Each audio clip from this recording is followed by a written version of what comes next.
তামিম অনেক দিনই ফিটনেস পাশাপাশি ব্যাটিং করছে, যদিও আমার দেখার সুযোগ হয়নি, আমি এনসিএলে ব্যস্ত ছিলাম। বাট দেখে ভালোই লাগলো যে ব্যাটিং করছে এবং ব্যাটে লাগছে আর কি। সে তার জন্যই তৈরি হচ্ছে, বরিশাল টিমের জন্য তৈরি হচ্ছে আর কি।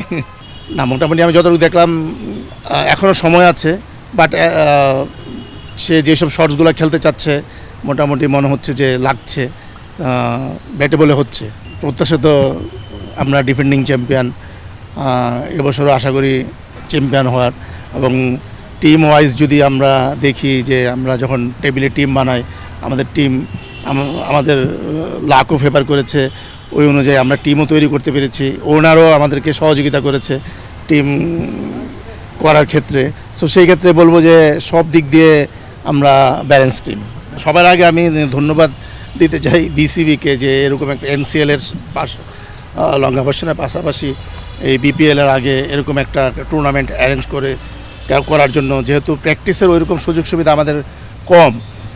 সো এখানে ম্যাচ অ্যারেঞ্জ করে এই প্র্যাকটিসটা দেওয়া, এবং পাশাপাশি কিছু ইয়াং প্লেয়ার আমরা দেখতে পারবো যারা পরবর্তী সময়ের জন্য রেডি বাংলাদেশের জন্য।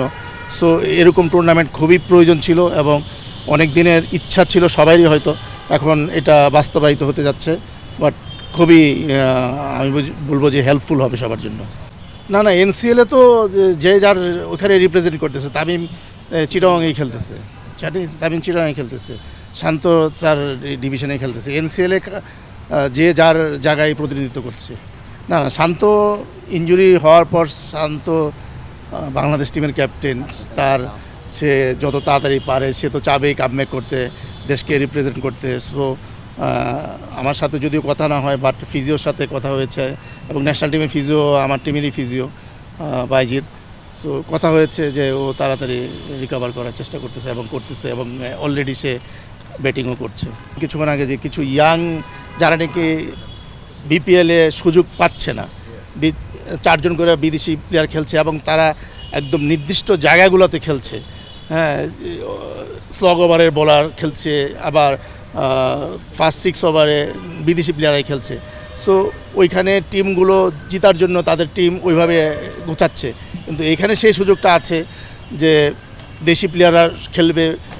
সো আমরা কিছু নতুন প্লেয়ার দেখতে পাবো যারা নাকি পরবর্তী সময় তাদেরকে নার্সিং করা যাবে, বাংলাদেশ টিমের জন্য রেডি করা যাবে। সো এখানে সবাই ইনভলভ থাকবে, সিলেক্টররা এবং কোচরা, বিসিবি সবাই এখানে ইনভলভ, যে ভালো একটা টুর্নামেন্ট হবে এবং ওইখান থেকে আমরা কিছু ভালো প্লেয়ার দেখতে পাবো। যেহেতু ও আমার টিমে আছে, বরিশাল টিমে, ও আমার মেন বোলারদের মধ্যে একজন। সে নতুন বলে কোথায় বল করা উচিত, ব্যাটসম্যান ওয়ার্কআউট করলে কীভাবে, সেই যতটুকু তাকে সাজেস্ট করা যায় সেই জায়গাগুলো নিয়ে আমরা কাজ করলাম।